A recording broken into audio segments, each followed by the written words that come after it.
आज हम एक ऐसी डिजीज़ के बारे में डिस्कस कर रहे हैं जिसका शिकार ख़ास तौर पे हमारे बुज़ुर्ग लोग, हमारे बुज़ुर्ग वालिदैन, अबा दादा या जो 60 टू 70 इयर्स के से ज़्यादा एज के होते हैं, वो ही इस डिज़ीज़ का शिकार होते हैं। और काफ़ी लोगों को इसके बारे में अवेयरनेस न होने की वजह से वो इस एज में वो लोग मुश्किलात का सामना करते हैं, बड़ी परेशानी से अपनी ज़िंदगी गुजारते हैं। और इसको जो है ना एज फैक्टर समझ के लोग इसकी ट्रीटमेंट नहीं करते, इलाज नहीं करवाते, या ये सारा कुछ जो भी होता है वो डिज़ीज़ की वजह से होता है। पार्किंसन डिजीज़ जो है, this is a neurological disorder in which degenerative changes occurs in the brain cells, जिसको हम न्यूरॉन्स कहते हैं। उसमें एज की वजह से कुछ चेंजेस आते हैं। कुछ सेल जो हमारे ब्रेन के हैं, वक्त के साथ साथ, एज के साथ साथ वो डाई हो जाते हैं, डिस्ट्रॉय हो जाते हैं, जिसकी वजह से ये डिजीज़ प्रोड्यूस होती है या ये डिजीज़ डायग्नोस होती है। इसको पार्किंसन डिजीज़ कहते हैं। पार्किंसन डिजीज़ जो है, इसके इस टाइम पूरे वर्ल्ड में तकरीबन more than 1 crore people are suffer for this disease. 1 crore से ज़्यादा लोग इस डिज़ीज़ का शिकार हैं जो आज भुगत रहे हैं इस डिज़ीज़ को, और लाखों के तादाद में सालाना लोगों की डेथ हो जाती है। कुछ लोग डॉक्टरों तक पहुंचते हैं, कुछ को अवेयरनेस ही नहीं होती, लोग डॉक्टरों तक भी नहीं पहुंचाते। इसका जो डिफरेंट काजेज़ हैं, और इसमें ज़्यादातर जो मेन काज है वो एज फैक्टर की वजह से हमारा ब्रेन का एक पोर्शन होता है, एक पार्ट होता है बेसल गैंग्लिया, जो कि हमारे जो मसल्स पे कंट्रोल करता है या हमारी मूवमेंट की जो होती है बॉडी की, उस पे कंट्रोल करता है। उसमें डिफेक्ट आ जाता है, उसमें प्रॉब्लम आ जाता है, और डोपामिन और नॉरएपिनेफ्रॉन जो है वो बॉडी में कम रिलीज़ होते हैं। ये दो न्यूरोट्रांसमीटर हैं, या दो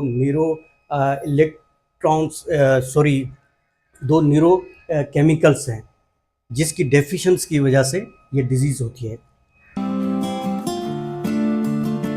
क्या, what are the sign and symptoms of this disease? सबसे पहले ये है कि मोर देन 60 इयर्स की एज में पेशेंट्स जो होते हैं, बुजुर्ग, उनका फेस जो है वो एक जैसे किसी ने मास्क पहना हुआ हो। चेहरे के ऊपर मास्क नहीं आते मार्केट में, जो बच्चे खास तौर पे पहनते हैं, तो जैसे मास्क पहना हो इसी टाइप का उसका चेहरा हो जाता है। उसके बाद उनके हैंड्स, लेग्स एंड नेक जो है वो उसमें स्टिफनेस आ जाती है, उसकी फ्लेक्सिबिलिटी जो है थोड़ी डिस्टर्ब हो जाती है। उसके साथ साथ ट्रेमर्स या झटके होते हैं, या ये जो है इनवॉलेंटरली मूवमेंट हो जाती है, जैसे वो हाथ जो है वो थड़कते रहते हैं, या उसका सर जो है ना वो ऐसे होता रहता है। ये ओल्ड एज में खास तौर पे आप लोगों ने सब ने देखा होगा। और ये जो है एक आर्म से शुरू होता है या एक टांग से इसके जो है शुरू होता है, और आस्ता आस्ता ये पूरी बॉडी में इसका जो है प्रॉब्लम होने शुरू हो जाते हैं। ये ट्रेमर्स जो आस्ता आस्ता बढ़ते जाते हैं, और फिर सारे बॉडी के मसल्स जो है ना इसमें इन्वॉल्व हो जाते हैं। इस डिजीज़ का पैरालिसिस भी हो जाता है, constant movement of the fingers, जिसको हम पिल रोलिंग कहते हैं, वो हो जाती है। फिंगर्स बार बार जो मूवमेंट करते रहते हैं, और पैरालिसिस भी हो जाता है। इमोशनली वो डिस्टर्ब रहते हैं, या लेक ऑफ स्मेल, उनको स्मेल आती नहीं है, उनकी स्मेल जो है कम हो जाती है। उसको कितना भी अच्छा खाना या अच्छी चीज़ उनको प्रोवाइड करो तो उनको उस उम्र में वो खाना पीना उनका कम हो जाता है। उसकी वजह ये होती है कि उनको उसमें से अच्छी स्मेल ही नहीं आती, उसको एक अजीब सा फील होता है, और वो खाना पीना उसका कम हो जाता है। मेमोरी डिस्टर्ब हो जाती है उनकी, या मेमोरी लॉस हो जाती है, या काफ़ी चीज़ें वो भूलना शुरू कर देते हैं। जो चीज़ उनको इतने कदर कभी वो भूल जाते हैं कि वो उनको पता नहीं होता कि आज का खाना भी खाया था या नहीं। उससे आप पूछोगे तो वो कंफर्म नहीं बता पाएंगे। डिप्रेशन का शिकार हो जाते हैं। तो ये इनके साइन एंड सिम्टम है। इसके बाद है इसका काज क्या है। इसका जो काज है, सबसे पहले हम बता चुके हैं कि बेसल गैंग्लिया एक ब्रेन का पार्ट है, उसमें डिफेक्ट आ जाता है। एज की वजह से कुछ न्यूरॉन्स जो हैं वो डिस्ट्रॉय हो जाते हैं, और उसकी वजह से वो हिस्सा प्रॉपर काम नहीं करता जो कि बॉडी पे कंट्रोल करता है। दूसरा जो इसका काज है वो है जेनेटिक फैक्टर। फैमिली हिस्ट्री है, अगर उनके आबादादा में किसी को है तो उसी से ये बीमारी ट्रांसफ़र होती है, लेकिन ये ज़्यादातर 10 to 20% इसके काज बनते हैं जेनेटिक फैक्टर। ये लाजमी नहीं है कि जेनेटिक फैक्टर की वजह से, ये दुनिया में नहीं देखा गया है कि लाजमी है कि उसके जेनेटिक फैक्टर से दूसरों को ट्रांसफ़र हो, लेकिन 10 to 20% के चांस हैं। उसके बाद एज फैक्टर, मोर देन 60 साल की उम्र के बाद ये चीज़ होना शुरू हो जाती है। 65, 70, 80 इस उम्र में ये चीज़ और ज़्यादा बढ़ती जाती है, फर्स्ट, सेकंड, थर्ड स्टेज या फोर्थ स्टेज तक भी चली जाती है।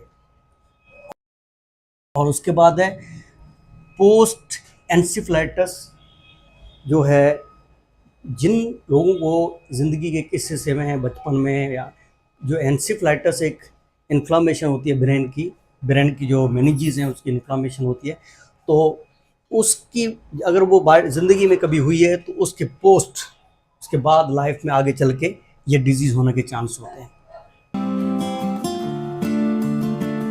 अब ये डायग्नोज कैसे करें, how we can diagnose this disease. इसकी डायग्नोज के लिए सबसे पहले तो इसके जो हमने सिम्टम्स बताए कि mask like face, tremors of the hands, constant movement, paralysis, depression, और ये काफ़ी चीज़ें होती हैं, उनसे पता चल जाता है कि ये डिजीज़ है। और आपने देखा होगा बुजुर्ग लोगों में कि उनके हाथ पाँव जो थड़कते रहते हैं, तो ये वही जो डिजीज़ होती है जिसको हम पार्किंसन डिजीज़ कहते हैं।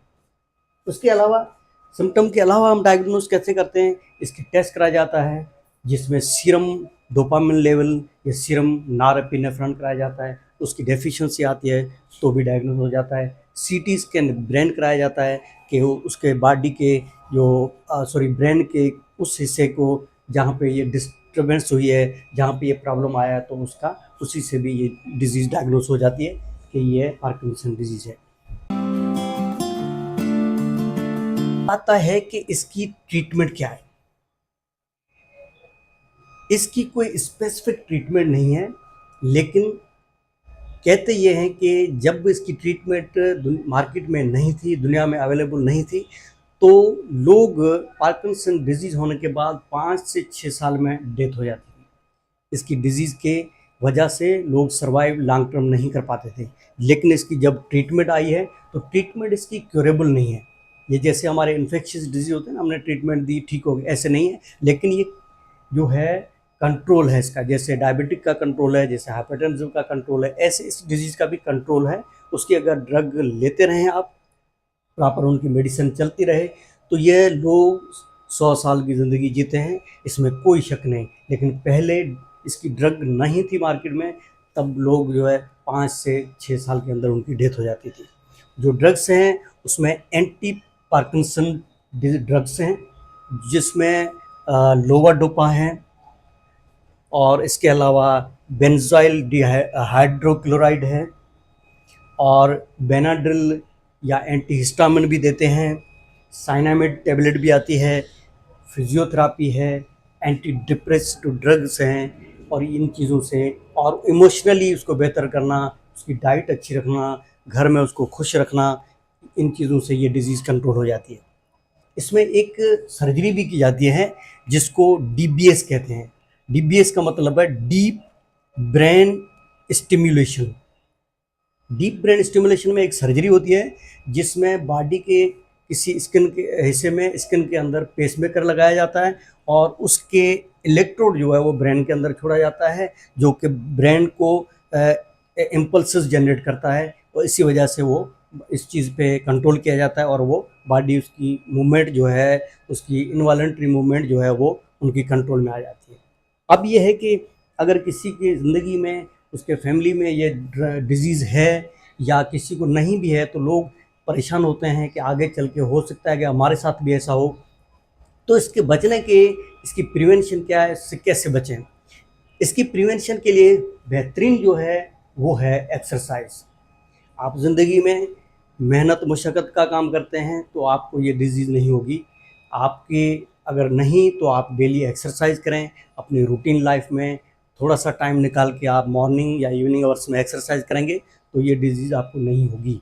उसके अलावा दूसरा जो तरीका है वो योगा है, मेडिटेशन है, उसके बाद अच्छी सी डाइट है, अगर प्रॉपर आप डाइट लेते हैं, हेल्दी एंड हैप्पी लाइफ जीते हैं, मन को शांत रखते हैं, किसी परेशानियों का शिकार नहीं रहते और अपनी डाइट बेहतर रखते हैं, तो ये डिज़ीज़ आपको ज़िंदगी में कभी नहीं हो सकती। तो ये आज हमने पार्किंसन डिजीज़ के बारे में पढ़ा, जिसका शिकार ज़्यादातर हमारे वो बुज़ुर्ग लोग होते हैं जो 60-70 की एज के बाद उनको ये डिज़ीज़ तंग करती है और वो बेड पे आ जाते हैं। वो जो इतने कदर वो जो है मोहताज हो जाते हैं दूसरों का, और वो अपना खाना भी खुद नहीं खा सकते, परेशानी का शिकार होते हैं, किसी को कुछ बोल भी नहीं सकते। एज का ऐसा फैक्टर होता है जो औलाद भी शायद उनको सही तरीके से देखते नहीं है, निगलेक्ट कर देते हैं। अगर उसकी प्रॉपर ट्रीटमेंट की जाए, उसको ये मेडिसिन अगर शुरू की दी जाए, तो एक ही टैबलेट से वो ज़िंदगी उसकी लॉन्ग लाइफ हो सकती है। अदरवाइज़ वो पार्किंसन के बाद 5-7 साल में उनकी डेथ हो जाएगी। तो ये आज हमने पढ़ा पार्किंसन डिजीज़, जो कि बुज़ुर्ग लोगों की डिजीज़ है।